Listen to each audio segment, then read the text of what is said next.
We see you and Drew go to dinner to hash out your problems, but you leave mid-meal with doggy bags. You're a great listener, to finish my thoughts because you talked mom, you're a great wife. Yes, I didn't say I was a great mom. What are you saying? Excuse me, can I have the waitress, please? Yeah, we can box this up and wrap this up. Check. I didn't trust her, but I was willing to hear her out to see what she had to say. Kenny and I definitely have not been hitting it off. So I invited her to dinner so that we could try to get some one-on-one time without everyone else, kind of jumping in or whatever. I just was trying. And that didn't go so well. I felt how I felt, and I was sharing that with you. You want to make me tell you. If you would actually listen, you would hear what I'm saying. I'm a great listener. She was very rude to me. She was being a bully to me. When it came to my husband, I did open up to you about it. But that's what I'm saying, but you're not letting me because of something that we cannot even speak about. She was so weird, oh my God. She was so weird. Okay, so I don't know how to address you. She just strikes me as a very weird person, You purport yourself to be this intelligent person, this person that just thrives on communication. You're so communicative. However, every time I've had any interaction with you, you seem like you don't know what you're saying half the time. But I think the final straw was when I was asking about your daughter. Like, how do we jump from it's not that to a final straw? You gotta let me finish. Why are you keeping score on me? Like, my heart has been very pure when I have been around you, communicating with you. The laughing about her wig was with LaToya. That is not a wig. That is a pet. Okay, first of all, what's the pet's name? Since it's a pet, what is its name? Drewisha. Never talked about with her, so she had no reference point to be nasty at me at that time. I really was put off by the fact that Drew talked about, oh, you told me not to tell people. I think it was the part about the private jet. LaToya and I are gonna go ahead of all of you guys, jump down there on the little private jet. And you were like, well, don't tell the other lady. Yeah, because I wanted to tell them. And I was like, well, if I told you not to tell people and I'm trying to establish a friendship with you, why are you telling people? Like, it was just weird. And when I tell you that went left, like, because she got real nasty and eventually got up and left me at the table. Hopefully you enjoy your meal at home. Thank you. Okay, bye. Oh, I just can't stand this girl. Girl, did she stick you with the bill? She didn't stick with it. She tried to pay for the bill. And I was like, no, bitch, you ain't paying nothing for me. You ain't finna own me. Not no we food in my mouth. I've called Drew to check on her family. She's never done any of those things for me. So, yeah, the narc behavior, the weirdness, the singing when I walk up. I just feel like Drew is acting and she's just trying to make moments for herself. But I'm not going to be one of her moments. So I leave with my food. You know when you try to connect with somebody and you try to look in their eyes? Oh, yeah, and it's dark. Yeah, it's blank. It was dark. It was cloudy. Yeah. It was gray, or maybe hazy. It was gray. Yes, weather she woman. Mad, and the only thing I could think of is like, maybe she mad because Hollywood just ain't been calling for her. She ain't booked in over a decade. So I was like, well, maybe that's why. Maybe that's why she's so mad. Because your career is a real place. Like, you could be successful in other things, but when you love your art as an actress, and she kept telling me she was one, and I'm like, I looked on her IMDb, but I didn't see nothing in over a decade. So I was like, well, I don't know. Maybe that's why. So I'm just saying what she won't say to me because I couldn't figure out the reason. But I was like, well, maybe that's why. Well, damn. That was a read.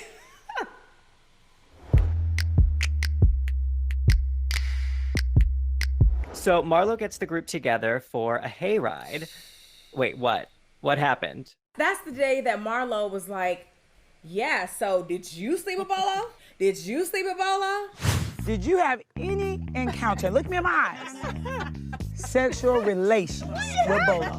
No. I was not in that damn Well, room. you're going to have to ask those questions to everybody. You can't just single her out. So did you? See what? So I was looking at her like, wait, what? Hold on, what's going on? I want to know who had sexual relations together.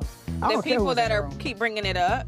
Now you being. So whoever bringing it up is scared to say it. Hold on, we got to call Cynthia. If you're my friend, then the best thing you can do is stay out of it or keep your mouth closed. But that's not what was happening. It was like she was doing Kenya's dirty work. And yeah, she was doing her dirty work, almost like she sicked her on us like a dog. Like, I'm gonna sick my dog on you. Yeah. That at that moment, I felt like, okay, what's Marlo doing? Like, what's going on, girl? You kind of moving a little bit funny. Given your rocky history with Marlo, if a person's mother don't want to be bothered with them, you know something wrong with them. All right. You're the only woman I know with a square reader between your legs.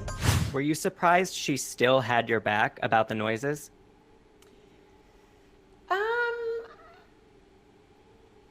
I don't know if I can say I was surprised, but I was pleased that someone else spoke up, because I feel oftentimes I am always put in a position to call people out, and I shouldn't be the only one that's willing to, like, you know, hold people's feet to the fire. I felt better that someone else at least, you know, corroborated my account, so that people can't go around saying that I'm lying, because that's what I don't do. I've never lied on anyone in this group.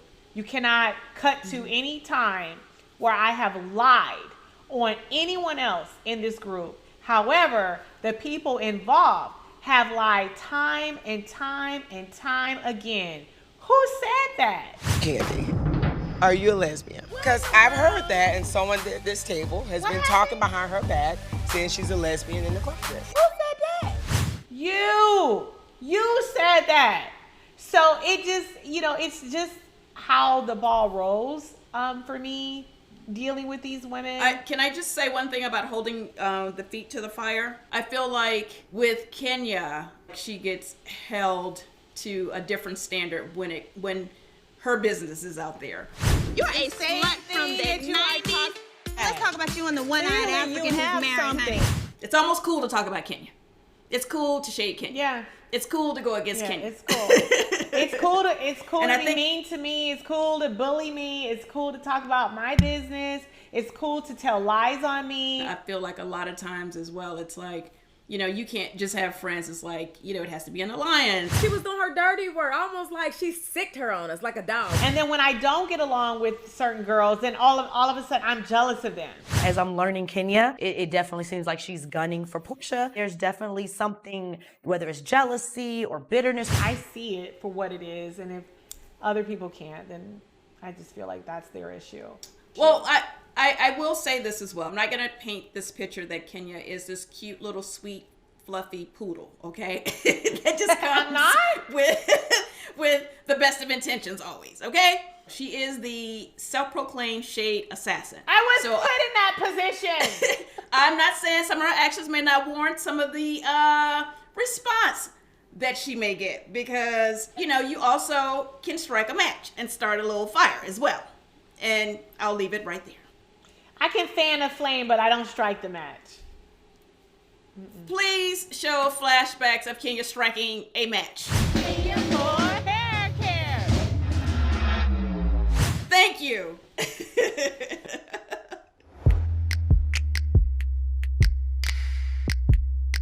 So at this hayride event, it seems like there was a lot of fall fun. There was a pumpkin catapult. There was a hayride.